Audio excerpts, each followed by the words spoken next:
што веќе и реков, еве ќе повторам, минатава година кога го промовиравме првото дело на Душко Ивановски, посакавме следнава наша средба да биде промоција на уште едно дело и тоа што го посакавме еве и се реализира. Вечерва промовираме второ дело на Душко Ивановски, тоа е пак вистината. Навистина ни е многу чест и задоволство што промовираме дело на ровнокрајен автор и што ровнокрајното одделение на Јавната локална библиотека Илинден од вечерва е помогнато за уште еден наслов. Книгата денеска е обработена и веќе од понеделник ќе биде достапна до сите наши читатели. На Душко му посакуваме уште многу нови наслови, уште многу нови напишани страници, многу позитивни критики и секако следно во лето да промовираме ново дело. Во кратки црти, што следно може да очекуваме? Следно што може да очекуваме е продолжение на истата. Таа скоро половина е готова и сега истата личност продолжува со своето растење во спиритуалноста, психологијата и очекуваме уште по-интересни случувања, уште по-интересни раскривања на личноста и по-возвишеност во сите сфери, во сите полини. Колку време само ја подготвувате оваа втора книга? Втората книга неколку години беше напишана, ама ми требаше уште една година да ја средам, да дополнам, да се направи рецензии, лектор, да се лекторира и да се издаде. Остануваат главните ликови, слушнавме и да не откриваме се, оставаме на читателите да... Благодарам. Многу успех. Hvala. Нашиот познат сатиричар Ленче Откочен и повторно овде Стојменовска беше промотор на втората книга на Душко Ивановски, па еве низ незината досегашна дружба со книгата, што ќе каже таа за ова второ дело на делчевецот кој живее долги години во Англија? Честитки за автор Душко Ивановски за новиот роман Патот до вистината, кој на некој начин е продолжување на првиот роман Патот до тебе.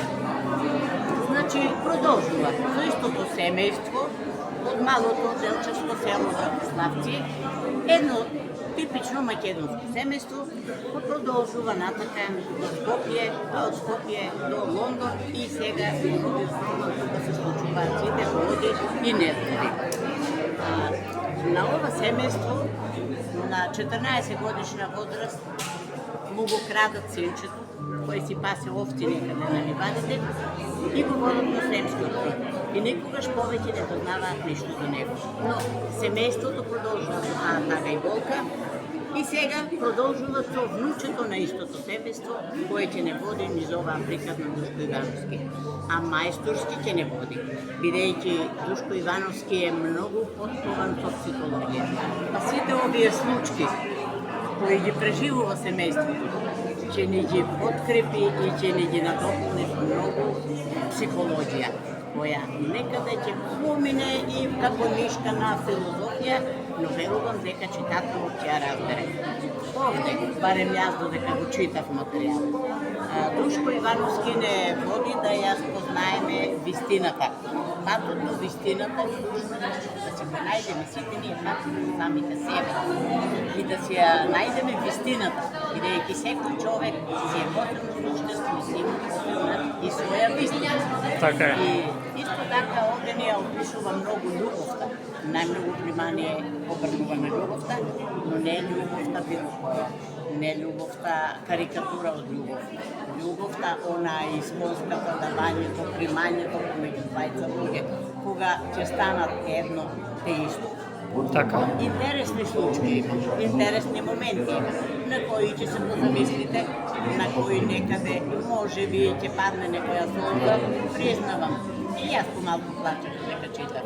Но најтопло препорачувам на читателите и еве ќе препорачам да не минуваат на плажа без примерок од Патот до вистината од Душко Ивановски. Со нас е Кико Маневски, заедно со Душко живеат во Англија, ако не се лажам, и подобро да го знаат сите нас, еве што ќе кажеме за него како човек, па и за тоа што тој го прави со неговата рака пишувајќи. Јас уште со првата книга бев пријатно изненаден од креативноста на Дуле. Сега втората книга, како што рече и самата рецензентка дека е уште подобра. Јас му посакувам уште многу книги и моја препорака на претходната книга му беше да пиша на Делчевски, која мислех дека ќе биде поавтентична, меѓутоа он си има свој стил И надевам се барем ако не на Делчевски, неговите книги ќе бидат преведени и на англиски и на многу други светски јазици.